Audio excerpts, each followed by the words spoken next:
From NFL star to convicted murderer. Imagine scoring touchdowns in the Super Bowl and then spending the rest of your life in a prison cell. He was supposed to be a legend, a kid from Bristol, Connecticut, who beat the odds and made it to the NFL. But behind his rise to fame was another personality that went unnoticed. The man lived a double life. This is the tragic story of Aaron Hernandez, the son of Dennis Hernandez, a Yukon Husky defensive back in the 1970s. Aaron Joseph Hernandez was born on November 6, 1989. His father pushed him into sports from an early age. Being the son of a Husky came with a lot of pressure to be great. Aaron looked up to his father and didn't want to disappoint him. In 2006, Aaron was a star athlete at Bristol Central High School. With his eyes set on the NFL, he knew exactly what he wanted.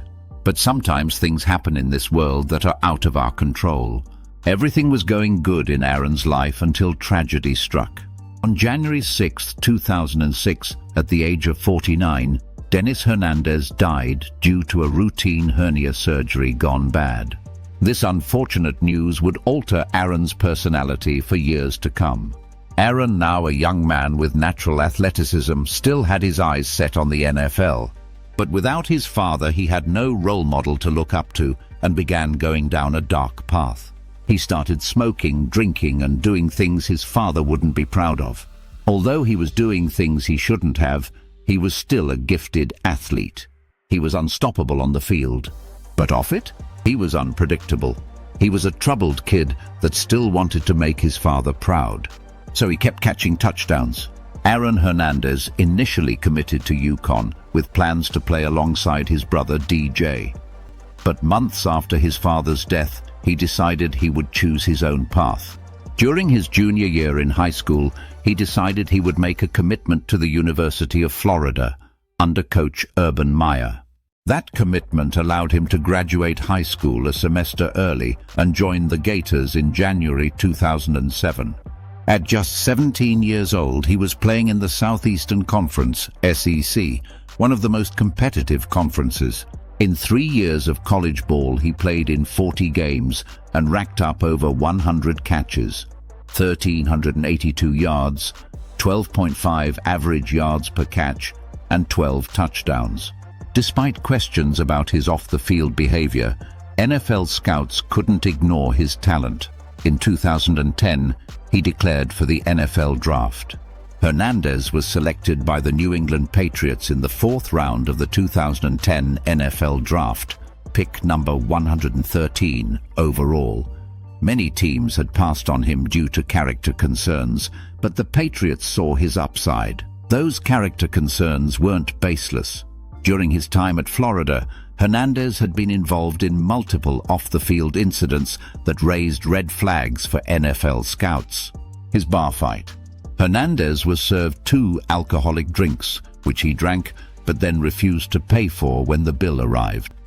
Some believe Hernandez thought he shouldn't be charged for the drinks because he played for the Gators. As the manager escorted Hernandez out, Hernandez punched him in the side of the head, rupturing his eardrum.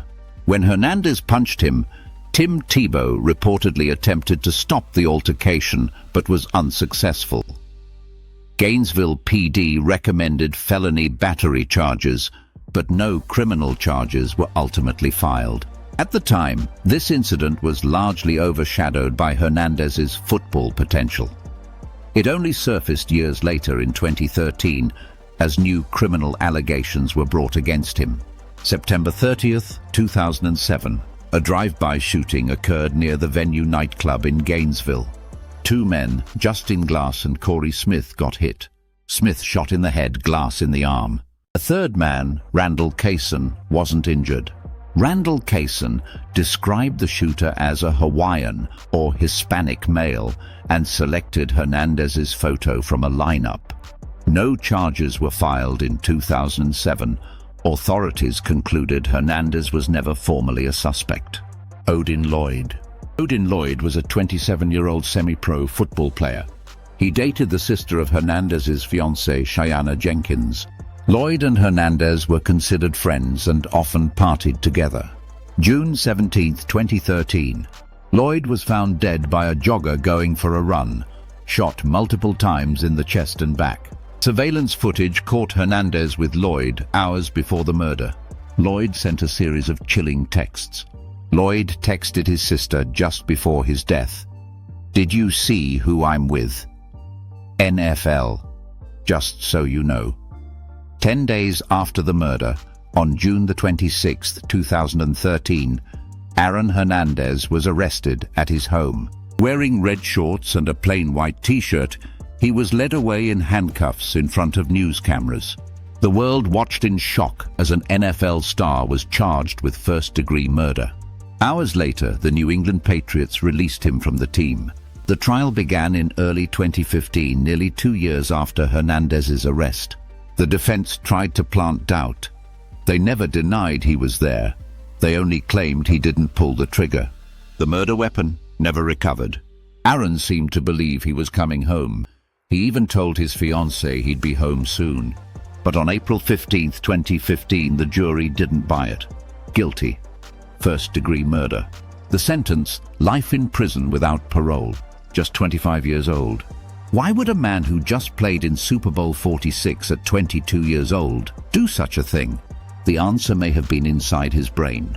An autopsy revealed Aaron had stage 3 CTE, one of the worst cases ever seen in someone so young. A disease linked to aggression, impulsivity, depression. Caused by years of football hits, he had been living with a broken mind, and no one knew. Aaron Hernandez was a father, a son, and a man with talent. With pain no one could see. We may never know what truly haunted him, but his story is a tragedy. Aaron Hernandez was found dead in his prison cell on April 19, 2017, after an apparent suicide by hanging. At just 27 years old, he left behind a daughter, a broken family, and questions that still remain.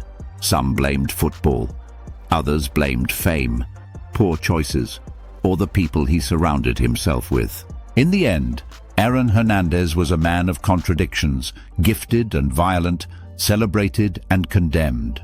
He was a rising star who became a symbol of wasted potential.